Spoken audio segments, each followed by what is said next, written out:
Bom, boa tarde, Nicole. Aqui nós vamos na nossa aula de literatura. Vamos trabalhar hoje o romantismo, né, que é a escola literária praticamente dominante do segundo ano. Né? Depois a gente vai ver o realismo, mas é muito importante entender o que foi o romantismo para poder entender exatamente a grande mudança que houve na concepção do que é literatura para a humanidade, né? O romantismo ele não foi só um movimento literário, tá? Ele é um movimento filosófico e político, histórico. Ele é uma grande quebra em paradigmas que até então a humanidade vinha tendo, tá?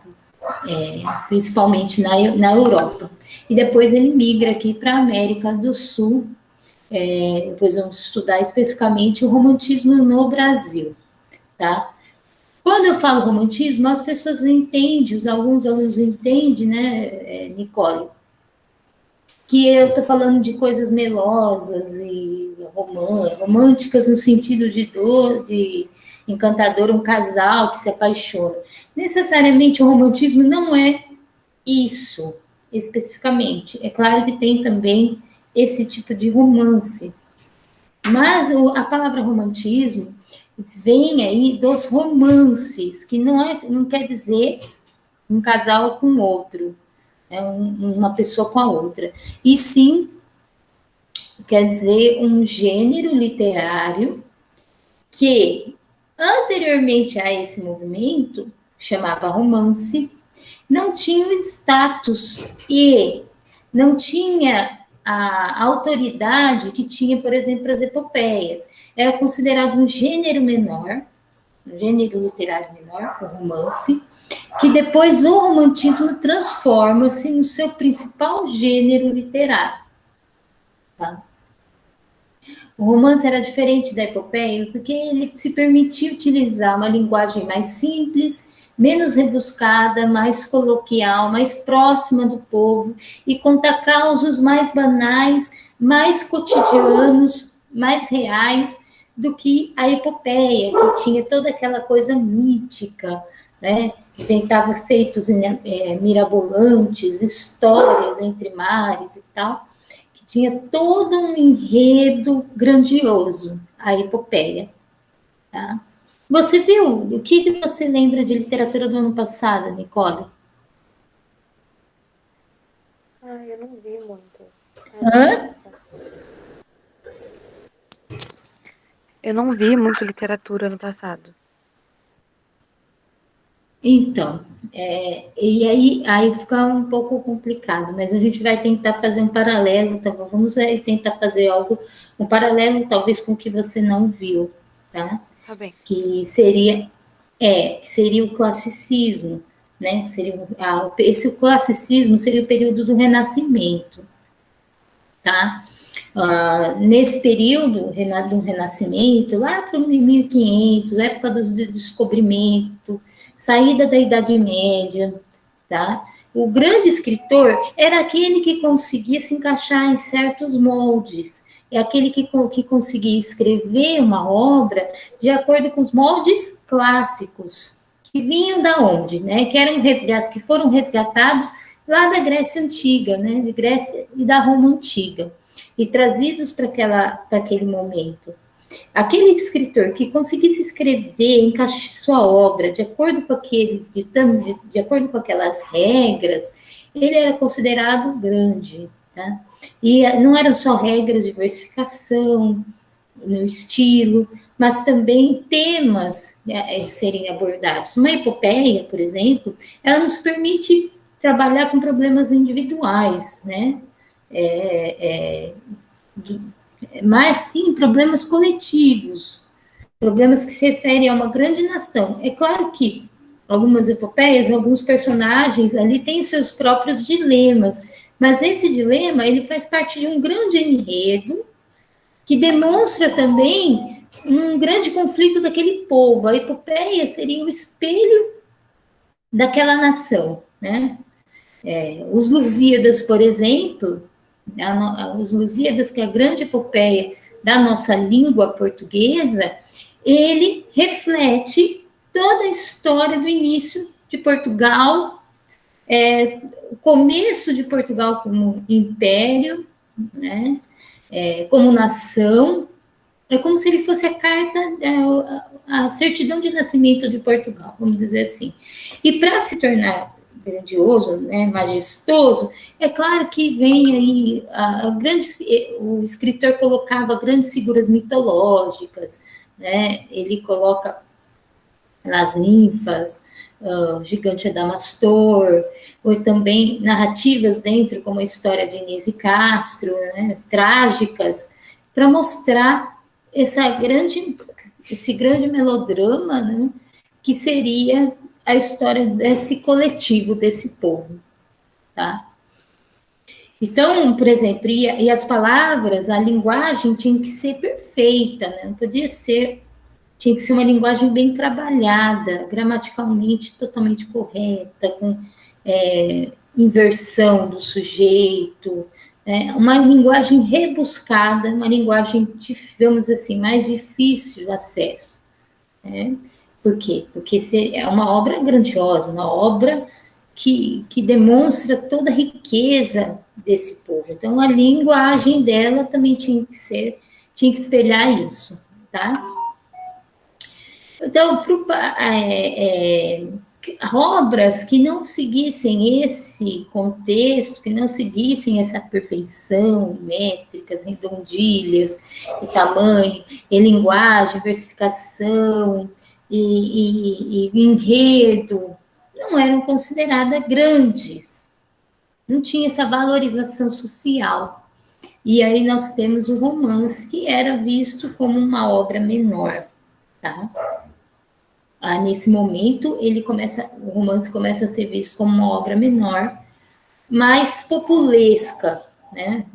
Mais direcionada para um pessoal menos culto, tá? Só que o romance ele tinha algo bem interessante, ele trabalhava com questões mais banais, questões mais do dia a dia, questões do cotidiano das pessoas, tá? Então, o romance, depois começa a ser. Quem se atrai pelo romance é uma classe social que começa a surgir dos burgos, que é a burguesia. A burguesia, ela surge no momento que começa a surgir as cidades, a ressurgir as cidades, né? As trocas comerciais, surge essa classe intermediária, tá? Que começa a ganhar poder aquisitivo, mas que não tinha nesse momento poder político, né? E que começa a acumular bens, viver nesses burgos, viver na cidade, com trocas comerciais, e que não participava desse universo, vamos dizer assim, mítico, que era do qual fazia parte essas epopeias, né? Eles não estavam em busca de grandes aventuras, nem de grandes ideais, nem não estavam no campo, num lugar idílico, ou não estavam vivendo. Não, eles estavam vivendo uma situação mais prática, né, mais cotidiana, e esses burgueses começam também a industrialização, tá? Começam a adquirir, a acumular capital e a fazer a parte da industrialização.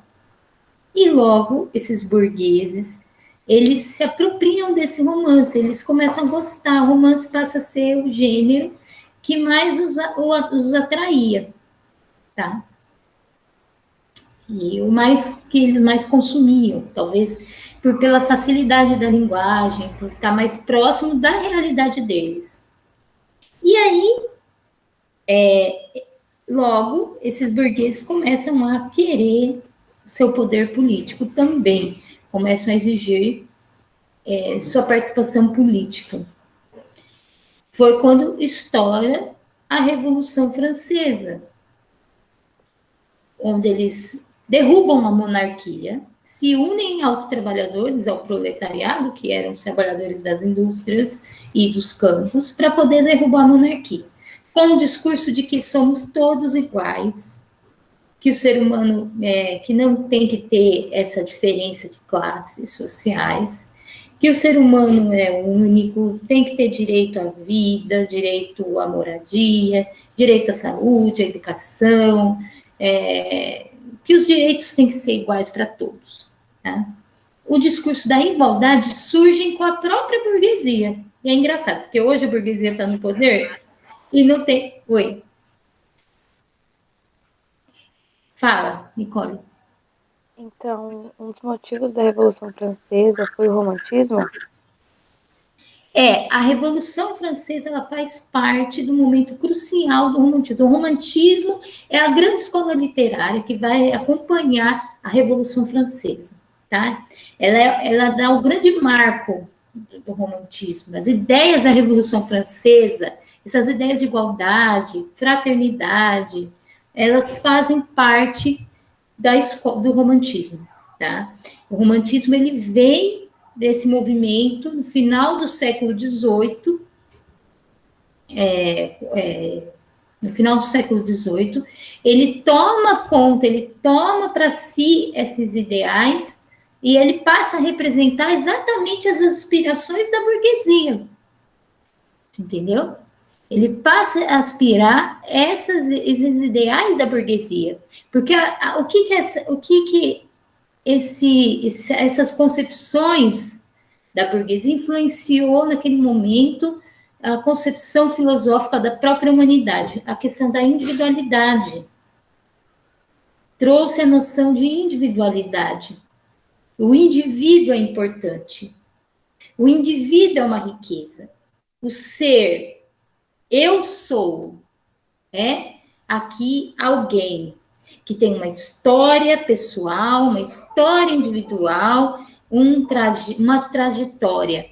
E até então, as epopeias, por exemplo, elas refletiam o quê? Uma história coletiva, né? Uma grande aspiração coletiva. Entrou mais alguém. Giovana? Ela entrou? Acho que não. Não? Então, gente, eu autorizei. Eu não sei por que elas não entraram. A Giovana agora entrou. E a Jéssica entrou. Muito bem-vindas à aula, tá? Eu estou fazendo aqui e eu estava falando sobre o romantismo e estava falando sobre a Revolução Francesa, tá? Como a Revolução Francesa foi importante para o nascimento da escola do romantismo, para a literatura em si, porque ela traz essa noção de individualidade, a história individual passa a ser importante, o que eu penso, o que eu sonho, e isso é muito inovador para a nossa concepção de escritor também, porque o escritor, até então, ele tinha que se adequar a um modelo, certo? É claro que dentro daquele modelo, não vai dizer que ele copiava, não tem nada a ver. Claro que ele inventava, ele tinha seu poder de criação dentro daquele modelo, mas ele tinha que seguir algumas regras de criação, desde versificação até as inversões vocabulares, né? Sujeito e verbo. Ele tinha algumas coisas que ele tinha que seguir. Mas é claro que você encontra o poder criativo, o poder inventivo dele dentro daquela criação. Porém, no romantismo, isso abre demais. O escritor, ele passa a ser o centro da criação, e não mais a obra em si, o modelo, a inspiração greco-romana. Ele é o grande criador, tá? Como essa questão da individualidade passa a ser muito importante, tá? E tá gravando isso, Jéssica. Então, como passa a ser muito importante essa questão da individualidade, o gênio criativo do escritor passa a ser extremamente dominante. Ele seria a sua inspiração, a sua mente seria o grande criador da sua obra, tá? Ele passa a ter liberdade. A liberdade de criar começa a ser o centro, não mais um modelo em si, tá? Ele não precisava seguir modelos. Ele se inspirava em outros escritores. Claro, eu vou marcar presença e nota, tá? Mas o que era realmente importante ali era que ele, o escritor, passa a ser o gênio criativo da sua obra. Ele se torna o principal motor da sua criação. E isso é uma mudança muito grande, tá? Então, os versos, por exemplo, antes tinha regras pré-definidas para escrever poesia. O romantismo começa a ver liberdade, o poeta pode passar a escrever versos livres, que não tem números exatos de sílabas e tantas rimas e tantos issos. Não, o que é importante é a maneira como ele cria, como ele faz o poema. Isso é algo que o romantismo traz, tá? Essa liberdade.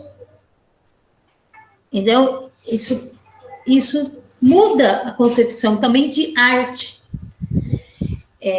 A arte, até então, ela estava ligada, os artistas, eles acabavam escrevendo, inclusive por encomenda. A arte muitas vezes estava ligada à igreja, ao absolutismo. Os escritores, eles tinham, às vezes, um papel social dentro daquela sociedade. Além de falar sobre ela, de escrever sobre ela, né, de fazer a carta de nascimento, eles também tinham esse contrato social, esse lugar, né, onde eles tinham esse papel de... inclusive, eles eram até sustentados, muitas vezes, pela aristocracia. Quando a aristocracia cai, que são os reis, quando a monarquia cai na França, os escritores e a burguesia ascende o poder, e o capitalismo começa de fato, né? As relações entre as pessoas mudam também, né? E a visão de que as coisas precisam ser úteis passa a ser dominante, começa a ser dominante. O utilitarismo começa a ter uma importância imensa. Eu faço com tempo, é dinheiro, de um lado a liberdade, entre aspas, individual, e do outro a questão material, materialista, que domina, que passa a dominar as relações humanas. E o escritor, nesse momento, ele não encontra, apesar dele ele beber dessa ideia da liberdade, do liberalismo e tal, do gênio criador, eu sou o gênio da minha obra, a arte, ela se sente deslocada nesse universo. Porque a arte, ela é algo que não se dá para comercializar facilmente. Ela não é um produto que dá para vender como outros, que dá para tirar um lucro, como um sapato, uma roupa, certo?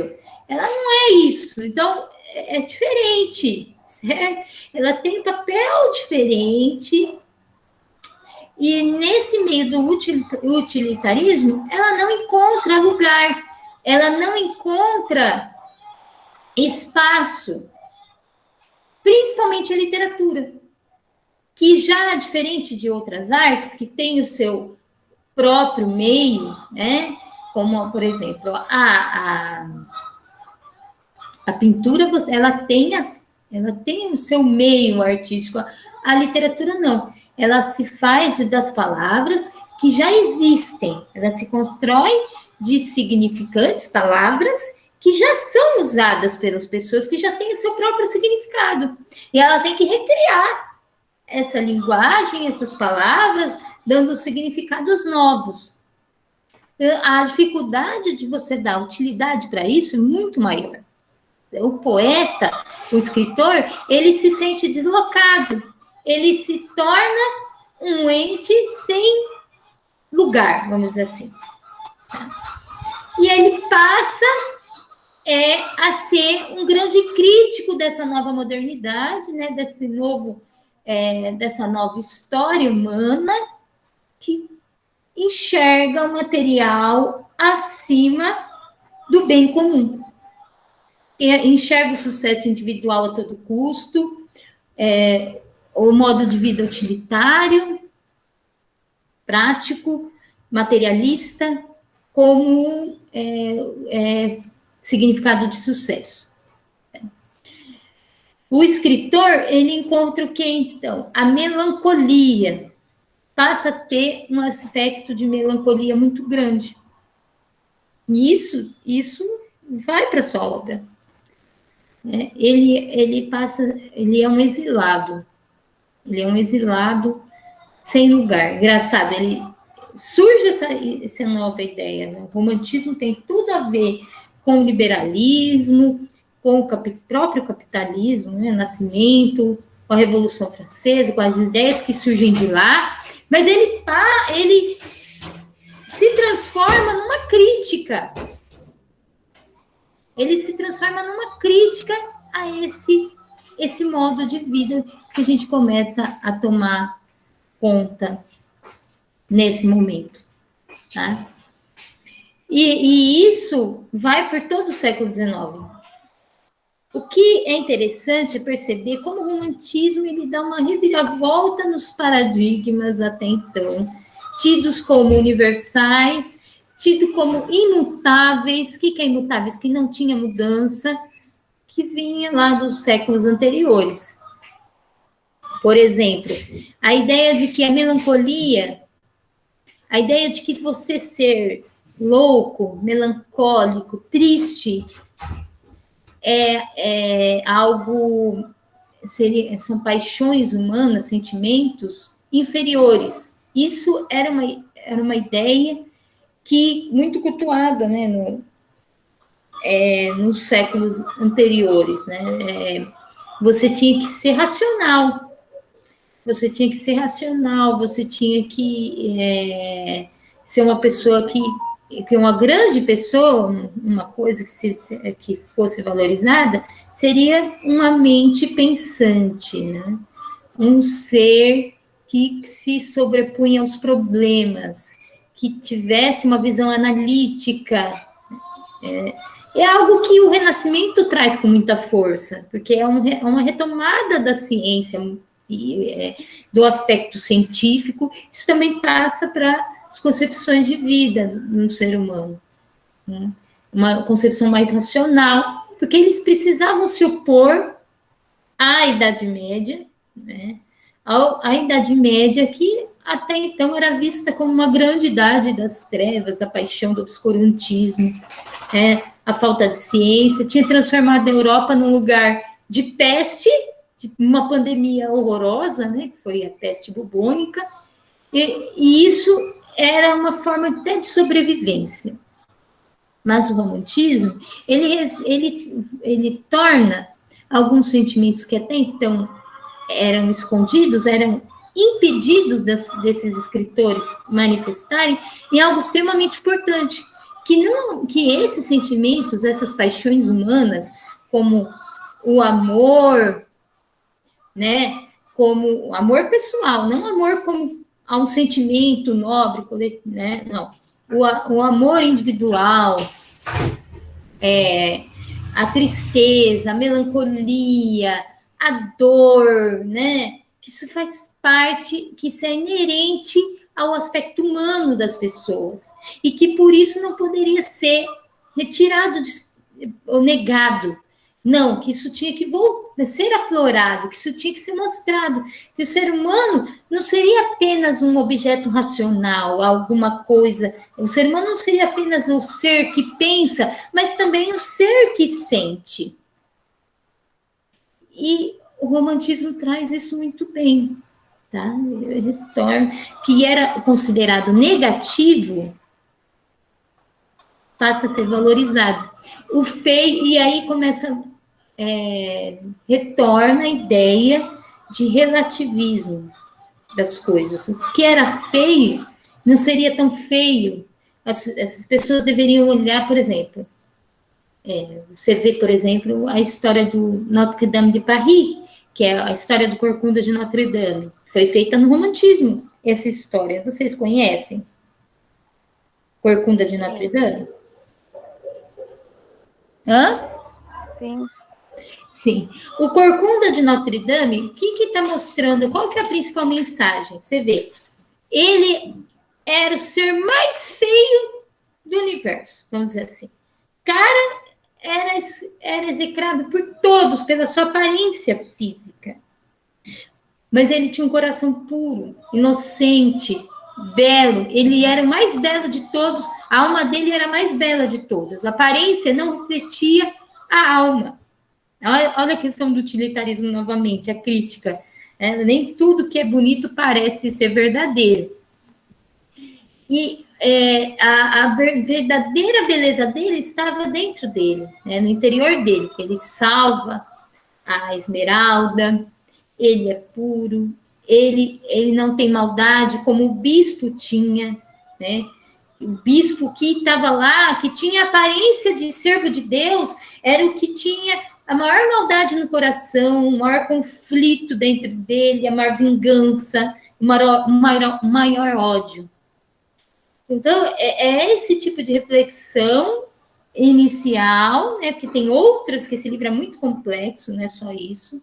Isso aí é algo que a gente conhece, mas se você for ler o livro, você vai ver que ele é muito mais complexo do que apenas essa bipolaridade entre esses dois personagens, o bispo e o Corcunda. Mas tem essa questão, né? Que nem tudo que é feio, se parece feio, é feio, né? Então, a relatividade dos valores, de que aquilo que é feio tem a sua beleza escondida, que precisa ser resgatada, e assim, o romantismo, ele vem com essa nova guinada, esse novo aspecto de pensamento e imaginação, que a imaginação é tão importante quanto o pensamento. Isso também é uma ideia romântica. A imaginação, ela passa a ser tão importante quanto isso. Aqui não tem jeito, gente. É galinha, cachorro latindo, assim o dia inteiro, tá? O dia inteiro.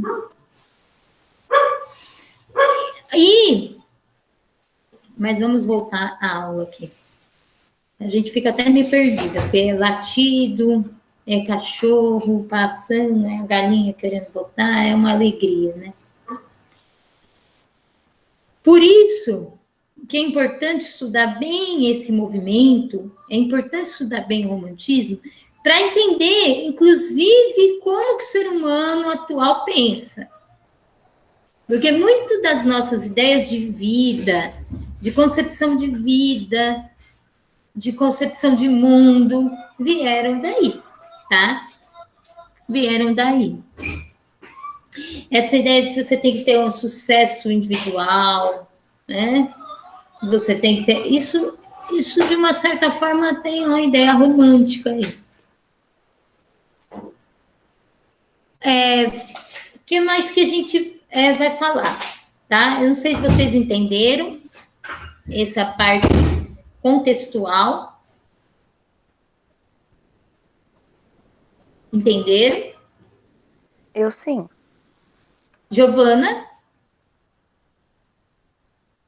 Giovana? Oi.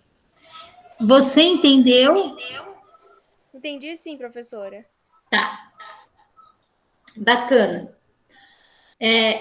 Então, você vê, é um movimento que começa lá na Europa, mas que tem seus desdobramentos no Brasil. E desdobramentos muito importantes, por exemplo, como a independência do nosso país, tá? A independência de 1822, proclamada pelo Dom Pedro I, ele não era ainda Dom Pedro I, era Dom Pedro, depois passa Dom Pedro I depois, é fruto das ideias da Revolução Francesa, desse aspecto do romantismo, que, de alguma maneira, aquele personagem, o próprio Dom Pedro, bebeu dessas fontes, né? O José Bonifácio, que foi um grande mentor da independência, ele morou na França por muitos anos, muito tempo, e ele traz isso, essas ideias revolucionárias, essa coisa que tinha que o Brasil ser independente, se desligar da monarquia de Portugal e se tornar um Estado próprio, isso passa também para ele, né? Que era um jovem, o Pedro era um jovem de 20 e poucos anos, que de alguma maneira ele tinha esse aspecto heróico, mitológico dentro dele, tá? Ele tem uma característica assim que era um cara que totalmente imperfeito, assim, no sentido de ser mulherengo, né, ser um cara bebia pra caramba, vamos dizer assim, cara desregrado, tá? Mas que naquele momento toma uma atitude, levado, claro, também pela própria mulher, que tinha uma coisa que era mais racional do que ele, né? Que a Leopoldina tinha uma questão mais política, entendia até de mais de política que ele, porém ele tinha essas ideias da Revolução Francesa, do liberalismo, muito claras dentro de si, né? São aspectos no qual ele se inspira, vamos dizer assim, para poder, entre aspas, fazer a independência do Brasil naquele momento. Que foi uma independência, a gente diz que foi uma independência mais ou menos, porque ele era filho do próprio rei, que é mais engraçado, mas tem aquela coisa da revolta do filho com o pai, pode usar vários argumentos aí psicológicos, né? Mas que realmente aconteceu, ele realmente chegou a romper com o próprio pai, chegou até a perder, vamos dizer assim, a mesada por causa disso, né? O pai mandava dinheiro para ele sustentar aqui o palácio, sustentar o palácio, seu governo, né, no Rio, porque ele já era regente, mas aí o pai corta tudo e ele tem que se virar, né? E ele acaba até expulsando o exército português chega para resgatá-lo, ele expulsa esse exército. Então, tem uma questão heróica, ele vai de cavalo até São Paulo, é diferente, moço, Rio de Janeiro, São Paulo de cavalo, né? São vários dias e tal, e aí faz esse acontecimento. Isso é importante para o Brasil, porque naquele momento o Brasil não existia, tá? O Brasil não existia quando o país eram estados, eram províncias portuguesas, cada um com um governador, né, denominado por Portugal, uma pessoa que organizava administrativamente aquela província por Portugal, que tinha obediência ao rei de Portugal e tudo mais, e cada um tinha sua cultura, vamos dizer assim, que não tinha essa união desses estados, essa ideia de Brasil, desse grande império, uma grande nação, com um monte de estados, veio, praticamente nasce em 1822. Entendeu? A chance, se o Dom Pedro, né, se não houvesse a Leopoldina e Dom Pedro, se os dois, né, que tiveram esse sonho, né, ela sonhava um grande império para os seus próprios filhos. É engraçado, porque eles sonhavam com uma monarquia liberal. Né? Era uma monarquia, mas não era absolutista, era uma monarquia já liberal com base na Revolução Francesa. É uma ideia. Bom, o Brasil já começa meio esquizofrênico. E aí eles têm que criar, né, um país aí. Eles têm que inventar um país, uma bandeira, um símbolo, um hino, porque não tinha nada disso. Do mesmo jeito que eles tiveram a necessidade de inventar símbolos, bandeira, hino, né? Os escritores que venham, né, logo posteriormente, a partir da independência, também tinham necessidade de inventar um país. Porque que história que a gente tinha? O que eles iam contar? Por mais que o aspecto individual passe a ser muito importante na criação romântica, como eu disse, o aspecto coletivo, os escritores românticos não deixaram de falar dos problemas sociais. Só que agora não tinha uma idealização, né? Não era uma coisa, não tinha parte mitológica e tal. Não, eles contavam realmente como que era o problema em si. Olha, é assim, a nossa sociedade é podre. Eles queriam mostrar realmente todas as mazelas, sem dó nem piedade. Só que os escritores brasileiros, eles tinham um dilema, né? Que era uma nação diferente da Europa, que já tinha uma história e tal. Era uma nação recém-fundada, recém-feita, recém-unida, que precisava resgatar uma história comum, que tinha mazelas horríveis, como a escravidão, né? Uma população de 90% de analfabetos, ninguém que ia ser muito difícil ler qualquer obra literária que fosse escrever, seria para poucos o que eles escreveriam, simplesmente seria para poucos, né? Eles tinham esse grande desafio na frente. E eles tinham que falar de alguma coisa que não estava bem definido ainda o que era o nosso próprio país.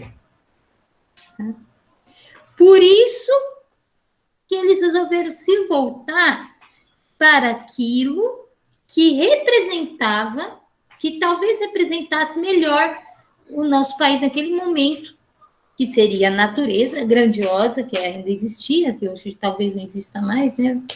Mas, às vezes, assim, a paisagem exuberante, tropical que aqui tinha, que já na Europa já não tinha essa vantagem.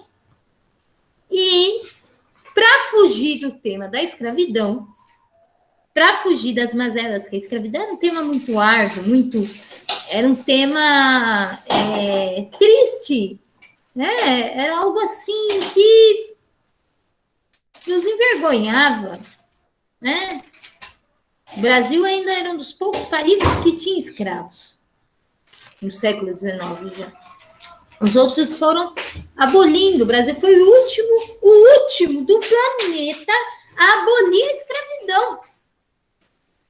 Então, olha o atraso mental que aqui pairava. E uma população que não estava na escola, que não tinha acesso à educação. Sabe? Como lidar com isso tudo? Aí ele se volta para uma outra figura, é um romantismo que acaba idealizando uma figura que até então também tinha sofrido um grande genocídio, que era a sociedade indígena, né? que eram os indígenas. Eles passam a valorizar a paisagem, né? A grande paisagem brasileira, que sem igual em lugar nenhum tinha, né? Isso era uma vantagem, que talvez não seria uma grande qualidade do próprio país, mas não seria a qualidade do povo, né? Mas do local em que morava. E o indígena como um grande guerreiro, ele é resgatado como se fosse um grande guerreiro medieval. Né? Isso que é mais interessante, porque eles pegam a figura do indígena e idealizam, mitifica como se estivesse resgatando aquele cavaleiro da Idade Média, assim como na Europa foi feito nesse período do romantismo. E também não ajuda, sei lá, a questão indígena, porque os índios também sofreram com escravidão, também foram escravizados, foram mortos, assassinados. E, de uma certa maneira, colocar essa história... Fala, Giovana. Quer escrever aqui? Não, que meu áudio tá ruim. Eu vou digitar então, tá? Tá. Meu áudio tá meio ruim aqui de escuta. Eu tenho que aproximar, tô sem fone. O que você quer, coraçãozinho? Hein? Escreve.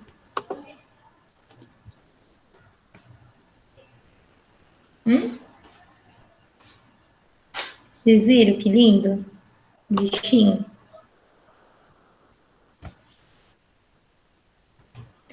Então, o romantismo brasileiro, ele tem essa coisa da idealização, né, do país, da pátria. Começa a se resgatar figuras. Foi sim. Foi escravizado. Não, ele foi bastante escravizado, o índio. O índio foi bastante escravizado. É que pouco se fala da escravidão indígena, tá? Eles dizem que não, porque eles querem justificar a escravidão dos negros. Acontece que eles mataram muitos indígenas ao mesmo tempo, mas no século XVI, por exemplo, era praticamente a maioria da mão de obra era indígena. A maioria da mão de obra era indígena. A maioria da mão de obra era indígena. E principalmente, depende do estado. Por exemplo, aqui em São Paulo, se você for pensar no Nordeste, a escravidão, talvez lá a escravidão dos negros foi maior, né? Bahia, por exemplo, tal. E já receberam grande quantidade de escravos desde o início. Mas aqui em São Paulo, a escravidão indígena foi maior por muito tempo. Depois passou, né? Conforme eles foram matando também. Os índios, eles tentaram... há uma história que pouco se conta, que são das missões indígenas, né? Os padres, os jesuítas, eles, apesar de ter ajudado na escravidão indígena, eles em um momento eles se revoltam, eles negam, eles começam a se tornar contra a escravidão indígena. E eles começam a organizar os índios em cidades chamadas missões, onde esses índios continuavam trabalhando como escravos, mas para a igreja, com a intenção de que todos eles seriam catequizados, transformados em cristão e tudo mais. Aí houve guerras nessas missões, e essas missões funcionavam como cidades mesmo, os índios trabalhavam para elas, né?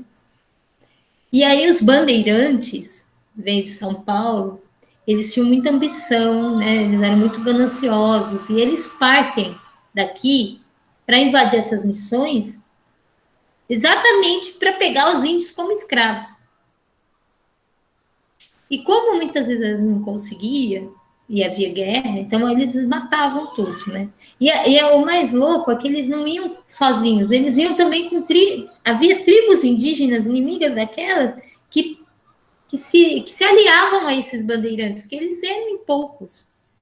Mas junto com esses outros índios, que, né, infelizmente se venderam para eles, essas tribos, né, eles partiam com 1.000, 2.000, 3.000 pessoas e invadiam essas missões e acabavam matando essas missões inteiras, né? Quando eles não conseguiam pegar e escravizar, eles matavam. Quem vendia os escravos? Os índios? Não, os índios não vendiam escravos, né? Porque os índios nunca tiveram...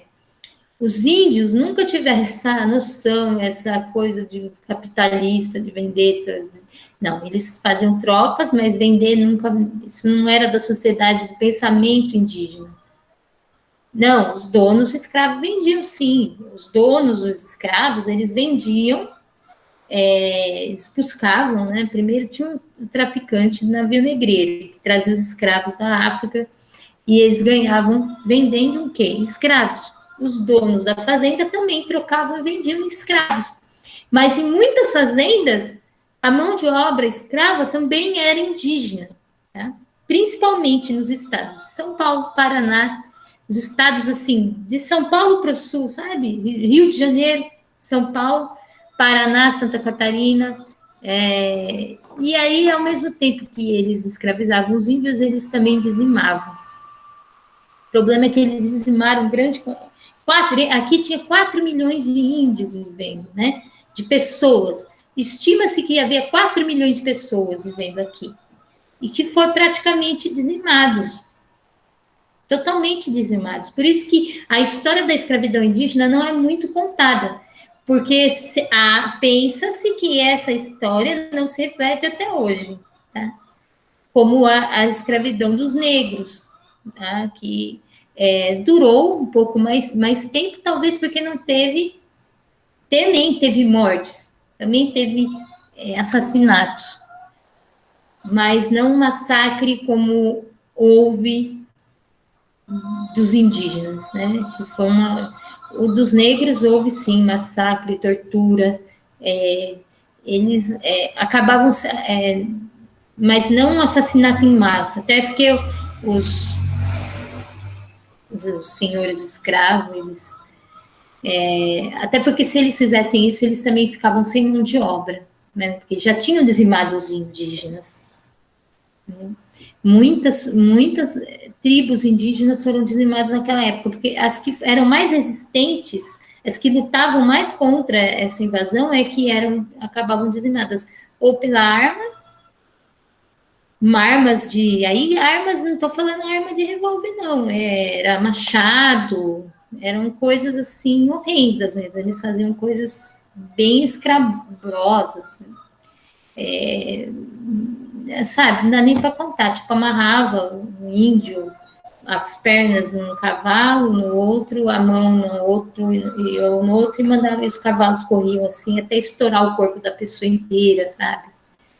Empalava, faziam coisas horríveis, não dá nem para comentar aqui. Mas eles mataram também muito com doenças, viu? Já se fazia guerra biológica naquele momento. Portugal conquistou o Brasil muito por isso, disseminando vírus que aqui não tinha, que os índios não tinham imunidade, que eles não conheciam, como, por exemplo, a varíola. Eles mataram uma tribo inteira do Rio de Janeiro, chamaram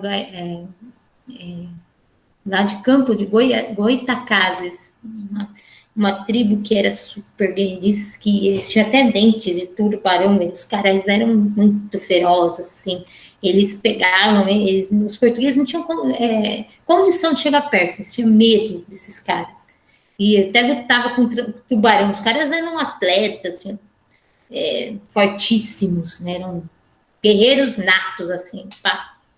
Eles mataram esses caras com varíola, deixando roupas contaminadas com a doença, em partes, e os índios, por curiosidade, pegaram nessas roupas, e esse vírus passou para eles e matou o povo inteiro daquela etnia, né? Aquela população inteira. Então, a história indígena também é muito mal contada. E os românticos, eles não necessariamente tinham não necessariamente os românticos eles queriam esconder a história indígena como foi, mas eles também tinham esse compromisso com a formação da identidade do Brasil, né? E um país que era nascido do nada, mato e escravos e analfabetos, falar também da realidade como era naquele momento poderia ser muito ruim para a identificação das pessoas, a formação dessa nação, da ideia de um povo, né? A ideia de que o Brasil existia, de que era bonito e tal. De alguma maneira, eles precisaram idealizar naquele momento, naquele período histórico, ainda mais com as ideias românticas e tal, o que era esse país. Isso passou até hoje para a gente, porque a gente tem essa visão idealizada da natureza brasileira, né? Até essa visão romântica de que o índio, por exemplo, também é um ser puro, inocente, isso vem de Rousseau, vem lá do romantismo, essa ideia de que o ser humano nasce bom, que a sociedade o corrompe, e que traz essa ideia, está lá, está no início do próprio romantismo. E eles trazem, eles colocam essa idealização na figura do indígena. Né? Eu vou terminar a aula. Para quem não assistiu, vou pedir para fazer um resumo. Vocês não precisam, vou marcar o nome de vocês. Vocês só me passam um número e tal. Depois escreve o nome de vocês lá no grupo, né? Participaram.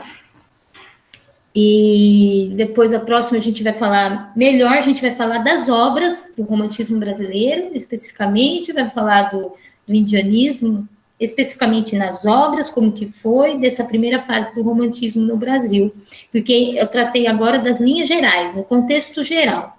Espero que vocês tenham gostado.